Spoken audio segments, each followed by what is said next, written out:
अब देखो यहाँ तक हम क्या कर रहे हैं कि हमने स्ट्रिंग एरे के ऊपर काम कर लिया। क्या हम सिर्फ स्ट्रिंग एरे के ऊपर काम कर सकते हैं या हम किसी दूसरी ये कह लो डेटा टाइप्स के हिसाब से काम कर सकते हैं?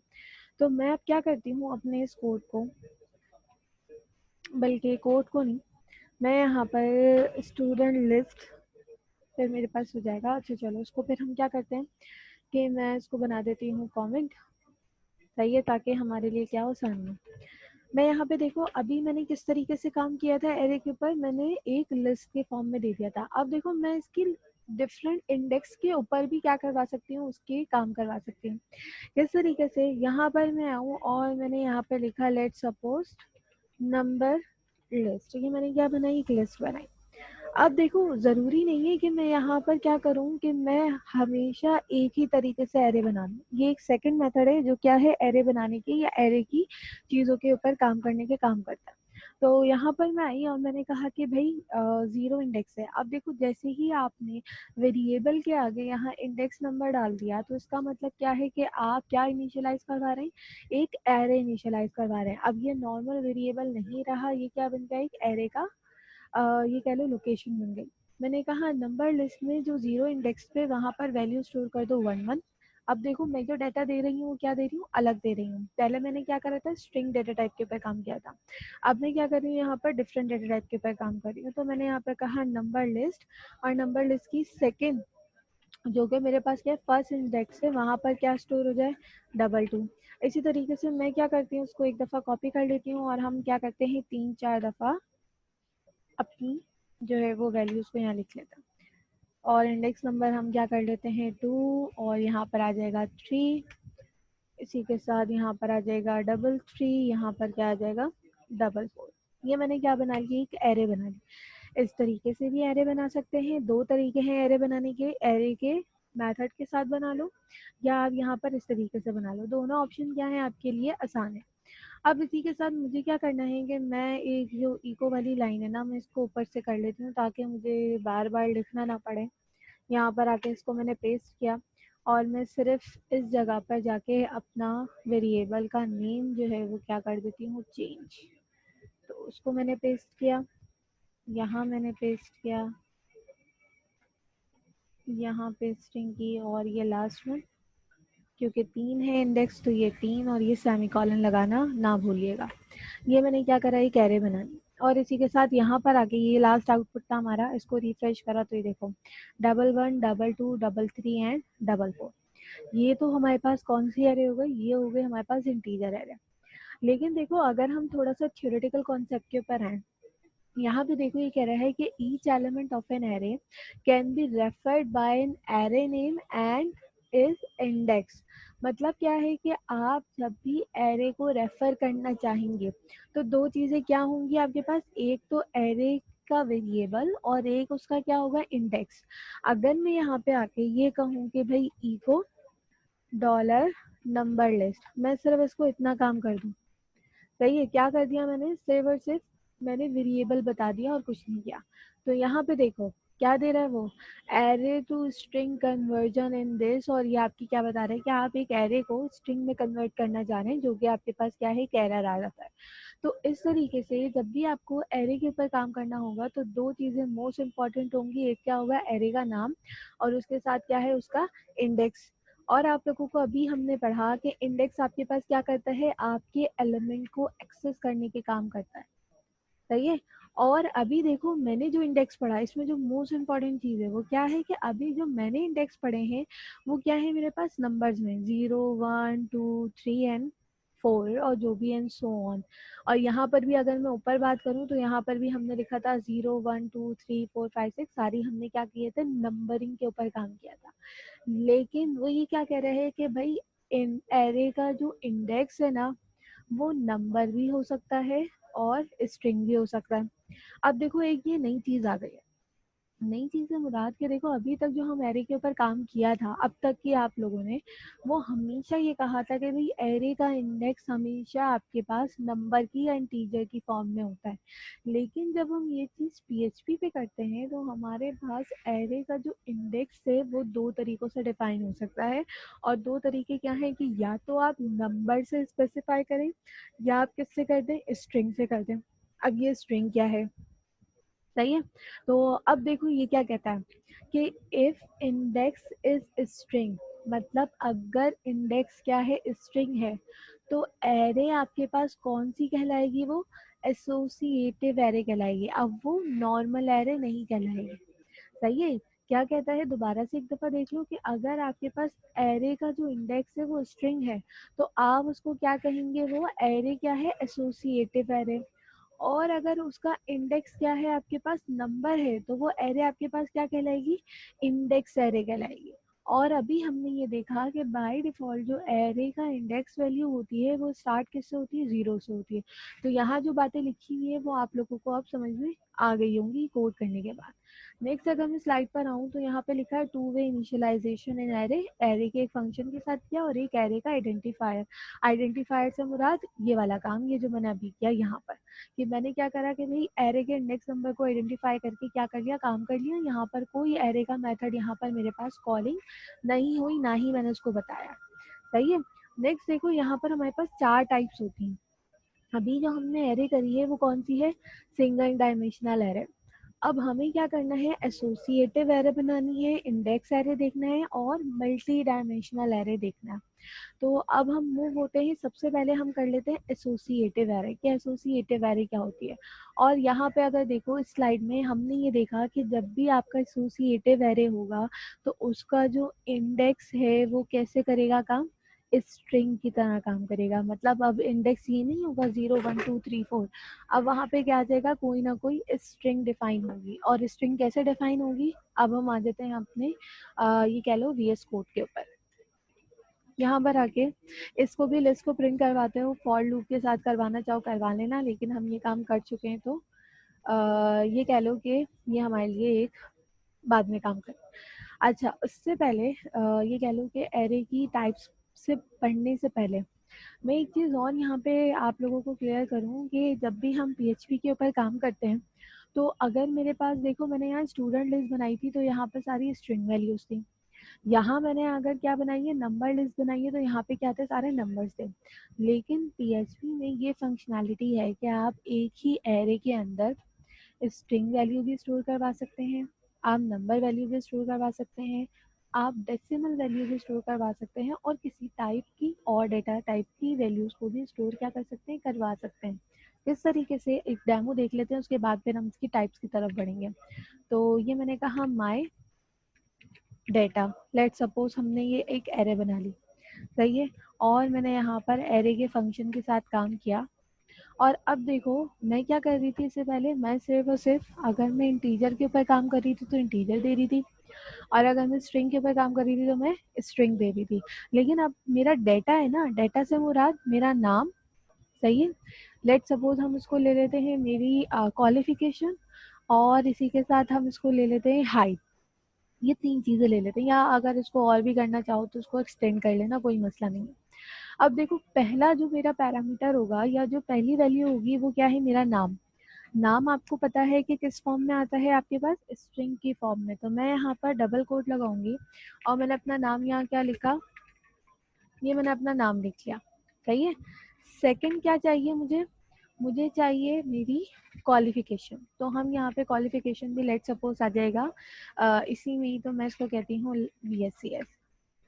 अब देखो थर्ड में क्या है मेरे पास, थर्ड में मेरे पास आती है मेरी हाइट। अब देखो हाइट क्या होती है आपके पास, डेसिमल नंबर में होता है ना, तो हम यहाँ पर हाइट को मैं डेसिमल नंबर में डिफाइन करती हूँ। मैंने यहाँ पे लिख दिया 5 सपोज। अब हम आगे क्या करते हैं, कुछ नंबर्स इंटीजर भी ले लेते हैं ताकि हमें क्या हो कि ये कह लो कि हमें आसानी हो समझने में कि हम इसमें हर टाइप का डाटा स्टोर करवा सकते हैं। ये नहीं कि अगर हम सिर्फ स्ट्रिंग टाइप के ऊपर काम कर रहे हैं तो स्ट्रिंग ही डाटा स्टोर होगा, इसमें आप किसी भी टाइप का डाटा स्टोर करवा सकते हैं। मैंने यहाँ ले लिया 1 2 3। फिर इसी के बाद अगर कोई और नंबर चाहिए हो या कोई और आपको वैल्यू उसमें स्पेसिफाई करनी हो किसी दूसरे डाटा टाइप की, तो आप उसको कर सकते हैं, इसमें कोई आपको रिस्ट्रिक्शन नहीं है। अब देखो ये सारी चीज़ें प्रिंट कैसे होंगी। पहला ऑप्शन क्या है आपके पास, आप या तो क्या यूज़ कर लो, लूप यूज़ कर लो, और क्या है आपके पास कि आप क्या करो, मैनुअली कर लो। तो मैं यहाँ ऊपर से ही मैंने ये फॉर ईच के लूप को कॉपी किया, यहाँ पर आके मैंने पेस्ट किया, और मैं यहाँ पे सेव और सेव करूँगी क्या, कि मैं अपना वाला जो कह लो कि वेरिएबल है, मैं उसको यहाँ पर इनपुट ले लूँगी, और मैंने इसको सेव करा। ब्राउज़र में गए तो ब्राउज़र में जाने के बाद ये देखो, मतलब कि मेरा नाम भी आ गया, कोई एरर नहीं आया, स्ट्रिंग वैल्यू, मेरी क्वालिफिकेशन भी आ गई, कोई भी एरर नहीं आया, मेरी हाइट भी आ गई, और रैंडम नंबर्स भी आ गए, मतलब इंटीजर नंबर्स भी आ गए। तो ये क्या है, एक फंक्शनैलिटी है। जब हम पीएचपी के ऊपर काम करते हैं तो पीएचपी आपको डेटा टाइप की रिस्ट्रिक्शन नहीं देता। इससे पहले तक हमने जितनी भी एरे के ऊपर काम किया, हम ये कहते थे कि भाई आप स्ट्रिंग एरे बना रहे हैं तो स्ट्रिंग टाइप का हो काम, अगर आप क्या करें इंटीजर टाइप का काम कर रहे हैं तो आप इंटीजर ही बनाए, एंड सो ऑन। लेकिन अब यहाँ पे ये वाला जो फ्लॉस था वो भी क्या हो गया, आपके पास खत्म हो गया। अब आ जाते हैं नेक्स्ट, और नेक्स्ट हमारे पास क्या है, इंडेक्स एरे। अब देखो इंडेक्स एरे कैसे काम कर रहा है, इंडेक्स कह रही हूँ मैं, एसोसिएटिव एरे, सही है। तो पहले एसोसिएटिव को समझोगे तो फिर वो इंडेक्स भी आप लोगों के लिए क्या हो जाएगी, आसान हो जाएगी। अब देखो एसोसिएटिव एरे किस तरीके से होगा, मैं यहाँ क्या करती हूँ, मैंने यहाँ लिखा कि एक वेरिएबल बनाते हैं, मैंने कहा भाई डिपार्टमेंट लिस्ट, सही है। क्या है मेरे पास एक ऑर्गेनाइजेशन है, उसकी क्या है, डिफरेंट डिपार्टमेंट्स हैं। अब देखो डिफरेंट डिपार्टमेंट्स हैं, या हम ये कह लो कि ऑफिस कह लो किसी को, या यूनिवर्सिटी कह लो, यूनिवर्सिटीज के डिफरेंट डिपार्टमेंट्स होते हैं। अब उसको आप क्या कर सकते हैं, अपनी बेस के ऊपर कंसिडरेशन कर सकते हैं कि डिपार्टमेंट में कौन सी चीज़ का डिपार्टमेंट जाएंगे। इसी के बाद मैं यहाँ पे क्या करती हूँ, हम जो एरे बनाते थे क्या करते थे, मैंने कहा एरे, और इसी के साथ यहाँ पर मैंने बना दिया डाउन ब्रैकेट। अब मुझे क्या करना है यहाँ पर, कि अगर मैं ऊपर करके यहाँ पे लिख दूँ कि हम किसके ऊपर काम कर रहे हैं, एसोसिएटिव एरे के ऊपर काम कर रहे हैं, सही है। एसोसिएटिव एरे से करने से पहले मैं एक और ये चीज़ करती हूँ कि मैं यहाँ से ये वाली जो मेरी एरे है, सही है, बल्कि इसके इंडेक्स नंबर को भी काम कर लेते हैं साथ ही, मैं इसको नीचे भी क्या करवा देती हूँ, पेस्ट करवा देती हूँ, और इसी के साथ इसका जो ये बंद कर देना, सही है। अब देखो यहाँ पर करना क्या है, या हम लोगों को यहाँ मैं क्या दिखाना चाह रही हूँ आपको, क्या आपको समझ आना चाहिए। अब देखो यहाँ पर मैंने क्या कहा कि मुझे डिपार्टमेंट की लिस्ट चाहिए, और डिपार्टमेंट की लिस्ट अगर मैं यहाँ पे देखूँ, अगर मैं ऐसी लिख दूँ कि मैंने कहा भाई ये एक डिपार्टमेंट है फाइनेंस का, एक डिपार्टमेंट है मेरे पास एचआर का, एक डिपार्टमेंट है मेरे पास सेल्स का, एक डिपार्टमेंट है मेरे पास किसका, परचेज का। अब देखो मेरे पास 4 डिपार्टमेंट हो गए, अगर मैं इसको एज इट इज लिख दूँ तो कोई बुराई नहीं है, सही है, कोई बुराई नहीं है। लेकिन हम क्या कह रहे हैं कि हम और कौन सी एरे बनानी है, एसोसिएटिव एरे बनानी है। तो एक काम ये करते हैं कि हम यहाँ पर किस तरीके से काम करेंगे, हम इसका इंडेक्स डिफाइन करेंगे। और इंडेक्स में क्या कहता है कि अगर आप एसोसिएटिव एरे के ऊपर काम कर रहे हो तो जो आपका इंडेक्स है वो क्या होगा, एक स्ट्रिंग होगा। ये एक क्या है, शर्त है आपको एसोसिएटिव एरे पे काम करने की। तो यहाँ पे देखो मैं क्या करती हूँ कि इंडेक्स डिफाइन करते हैं। अब देखो इंडेक्स कहाँ से लिखूंगी, मैं आई अपने एरे के मेथड के अंदर, और वो मुझसे क्या कह रहा है कि अगर बाय डिफॉल्ट ज़ीरो है तो मुझे अब ज़ीरो नहीं चाहिए, मुझे अपना इंडेक्स चाहिए, और किस फॉर्म में चाहिए, स्ट्रिंग की फॉर्म में। तो यहाँ पर आके मैं अब एक इंडेक्स डिफाइन करती हूँ जिसको मैं कहती हूँ इन्वर्टेड कॉमास, सही है। स्ट्रिंग आपको पता है जब भी डिफाइन होता है वो इन्वर्टेड कॉमास में होता है, इन्वर्टेड कॉमास के अंदर होता है, और ये इंडेक्स भी क्या होगा आपके पास, फिर इन्वर्टेड कॉमास के अंदर होगा। मैंने ये कहा कि ए, ये मैंने क्या दिया, एक स्ट्रिंग दी है, या कोई भी नाम देना चाहो मर्जी है आप लोगों की। ये क्या है मेरे पास, काम करेगा किसके थ्रू, एज अ इंडेक्स काम करेगा। अब इसकी वैल्यू कहाँ से दूँ, वैल्यू से मुराद यहाँ पे ये चीज़ कैसे आएगी, इसको डिफाइन करने के लिए एक ऑपरेटर यूज होता है जो हमारे पास क्या है, इज इक्वल्स टू, और आपके पास क्या है, ग्रेटर देन का सिंबल। तो यहाँ पर आने के बाद मैंने कहा जो मेरा पहला डिपार्टमेंट है वो क्या होगा, लेट सपोज इस पहले डिपार्टमेंट का नाम ले लेते हैं फाइनेंस, सही है। अब इसके बाद नेक्स्ट क्या होगा, मैंने कहा मुझे दूसरा डिपार्टमेंट डिफाइन करना है। तो अब देखो इनके बिटवीन अगर आपको बहुत सारी की मतलब इंडेक्स और उसकी वैल्यू डिफाइन करनी है तो बीच में आप किसके सेपरेट करते हैं, कॉमा से सेपरेट करें। सही है, कॉमा से सेपरेट करने के बाद मुझे फिर से क्या डिफाइन करना पड़ेगा, इंडेक्स। और मैंने क्या कहा कि मैं कौन सी एरे बना रही हूँ, एसोसिएटिव एरे बना रही हूँ, तो इंडेक्स क्या होगा आपका, स्ट्रिंग होगा। तो मैंने कहा भाई दूसरा इंडेक्स है, दूसरे इंडेक्स से मुराद जैसे यहाँ पे 1 होता था, यहाँ पर अब इंडेक्स क्या होगा, बी। सही है, और इसकी वैल्यू यहाँ पर क्या होगी, तो इसकी वैल्यू हम लिख देते हैं let's suppose HR। Again next हम आ जाते हैं थर्ड के ऊपर, मतलब मुझे अब ये वैल्यू डिफाइन करनी है तो मैं चाह रही हूँ ये 2 इंडेक्स ना हो, ये मेरी कोई ना कोई स्ट्रिंग वैल्यू हो। तो अगेन मैंने यहाँ पे क्या बनाया, इन्वर्टेड कॉमास, और मैंने कहा सी। और सी में अब मेरा जो डिपार्टमेंट है वो क्या आ जाएगा, यहाँ पर हम ले लेते हैं इन्वर्टेड कॉमास में, और मैंने यहाँ पे ले लिया सेल्स। फिर हम आ जाते हैं कॉमा, फिर क्या होगा आपके पास एक चौथा डिपार्टमेंट, तो चौथे डिपार्टमेंट को मैं यहाँ पे लूंगी डी, और इसकी वैल्यू मैं असाइन करूंगी यहाँ पर लेट सपोज अकाउंट। सही है, अगेन एक लास्ट वन हम ले लेते हैं एफ। एफ को इस तरह नहीं लिखना, इन्वर्टेड कॉमास में लिखिएगा आप लोग। और इसी के साथ यहाँ पर आके मैं इसको ले लेती हूँ परचेज। ये मेरा डिपार्टमेंट एक हो गया परचेज। अब देखो यहाँ पर मुझे इसकी वैल्यू एक्सेस कैसे करेंगे, अभी तक देखो हम वैल्यू एक्सेस कैसे कर रहे थे, हम इसकी नंबरिंग फॉर्म में वैल्यू एक्सेस कर रहे थे। सही है, क्योंकि जो इसका इंडेक्स नंबर था वो क्या था हमारे पास, इंटीजर फॉर्म में। लेकिन अब मैंने क्या करा है कि यहाँ पर उसका इंडेक्स नंबर किस में दे दिया, स्ट्रिंग में। तो मैं उसको एक्सेस अगर करना चाहूँ तो मैं उसको एक्सेस भी कैसे करूँगी, अच्छा ये मैंने डायरेक्टली डिपार्टमेंट लिस्ट लिख दिया, इको कराना पड़ेगा हमें। मैंने कहा इको डिपार्टमेंट लिस्ट, और ये आपके पास जो है वो स्क्वायर ब्रैकेट, और स्क्वायर ब्रैकेट के अंदर क्या होगा आपके पास, क्या है यहाँ पर मेरे पास ए। ए ले लेते हैं या जो भी लेना चाहो वो और मैंने कहा सेमी कॉलन एंड सेव। सही है, ए में अगर मैंने लिया है तो क्या नाम आना चाहिए आपके पास डिपार्टमेंट का, फाइनेंस आना चाहिए। तो मैं यहाँ पर आके मैंने लिखा यहाँ लोकल होस्ट, ठीक है, स्लैश माई फाइल्स, और यहाँ पर आके हम इस फाइल को रन कर लेते हैं जो कि मेरे पास क्या है, array.php। तो देखो क्या आ रहा है मेरे पास, फाइनेंस। क्यों फाइनेंस आ रहा है, क्योंकि मैंने कौन सा वाला डिपार्टमेंट कौन सा वाला इंडेक्स नंबर कॉल किया है, ए। अब अगर मैं यहाँ के एफ कर देती हूँ तो मेरे पास अब क्या प्रिंट होना चाहिए, परचेज। तो यहाँ पर आ जाओ, आ गया। इसका क्या मतलब है आपके पास कि आप जो काम कर रहे हैं वो आप इंडेक्स नंबर बाय डिफॉल्ट वाले नहीं उठा रहे, आप कौन से ले रहे हैं, आप ये कह रहे हैं कि मैं अपने हिसाब से बताऊंगा। और इसीलिए हम यहाँ पर जब स्ट्रिंग टाइप में एरे डिफाइन, इसका इंडेक्स डिफाइन करते हैं तो वो एरे आप क्या बन जाती है, एसोसिएटिव एरे बन जाती है। अब देखो उसको प्रिंट करवाना हो तो प्रिंट करवाने के लिए वही सेम मेथड है कि आप क्या करो इस तरीके से।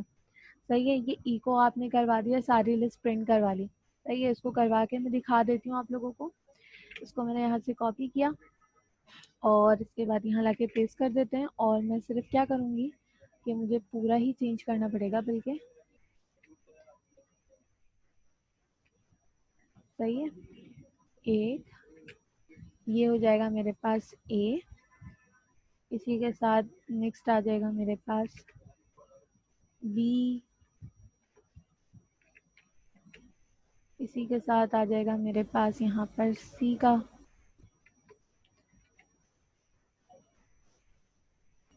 आप लोग भी ध्यान से कीजिएगा, अगर आप इस तरह का काम कर रहे हैं तो चीज़ों को देख के करना। अच्छा सी डी हो गया, और इसका मतलब है कि मुझे पास ये एक एक्स्ट्रा है, सेमीकोलन लगा देना, और यहाँ पर इसको आके क्या कर लेना, चेंज कर लेना। ये एक हो गया एफ।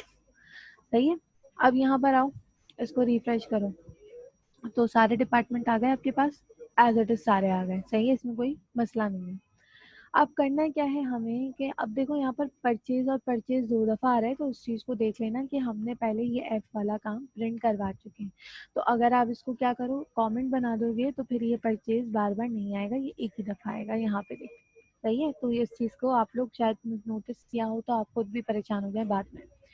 अब हमें क्या करना है कि भाई क्या अगर हमारे पास इतनी सारी पूरे अल्फ़ाबेट्स हैं ABCD के 26 अगर मेरे पास है, तो क्या मुझे क्या बार-बार इसको इसी तरीके से करना पड़ेगा? इसका भी कहीं न कहीं शॉर्टकट काम होगा ना आपके पास।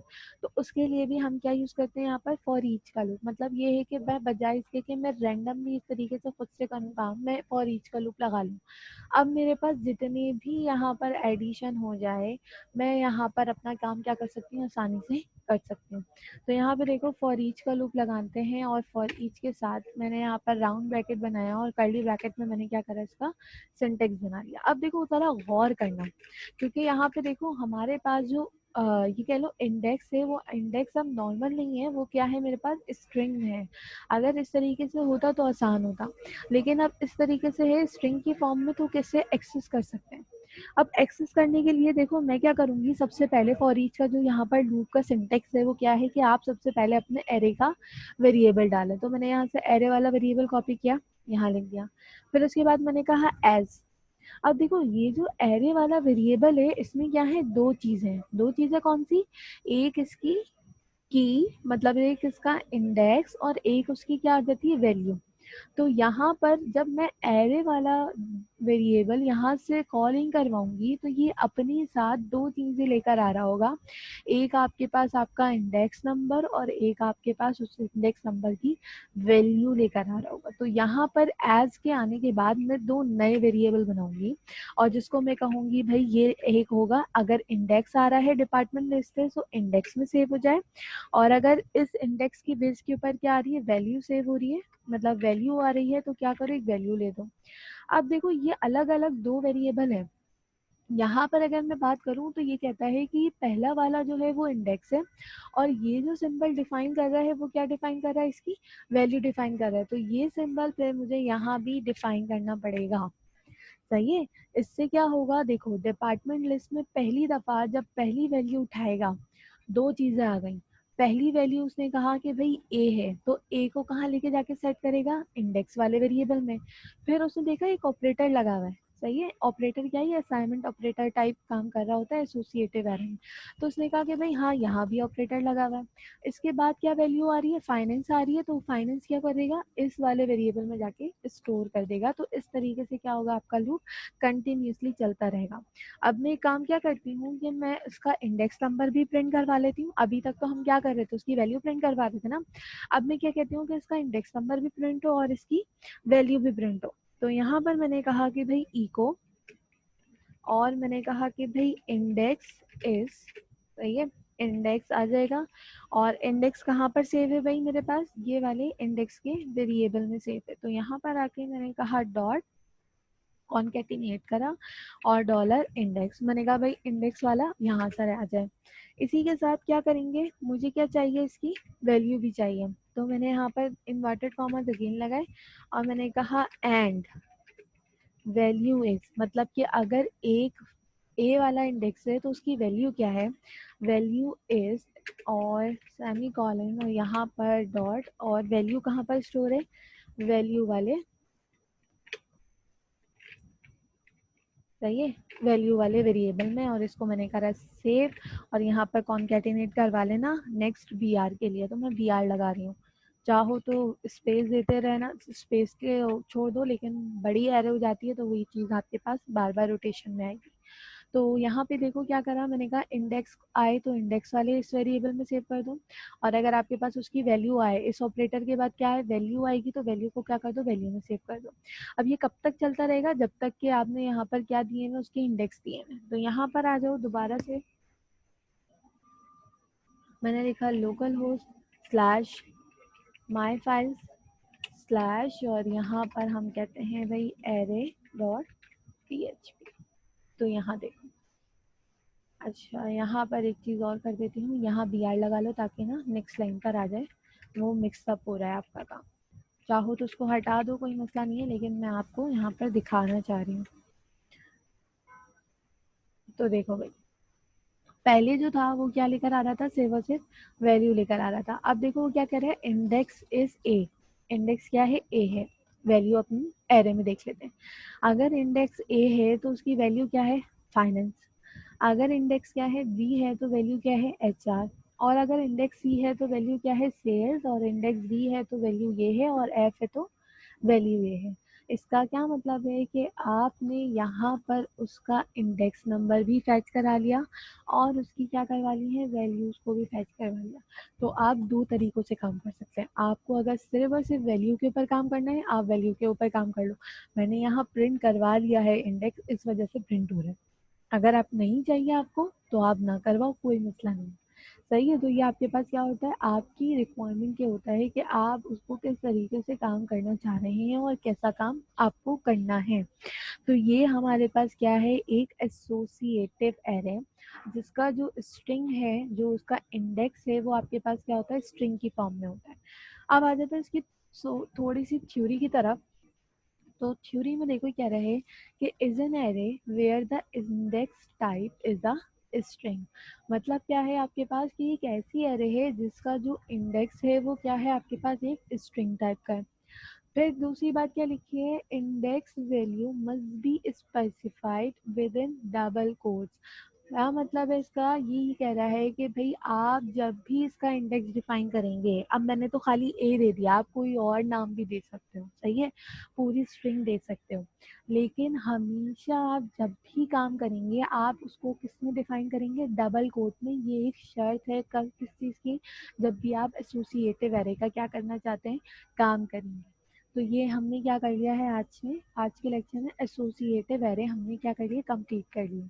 तो हमारे पास अगर मैं टाइप में देखूं तो एक हमने सिंगल डायमेंशनल एरे देख ली और एक हमने क्या देख लिया, एसोसिएटिव एरे देख ली है।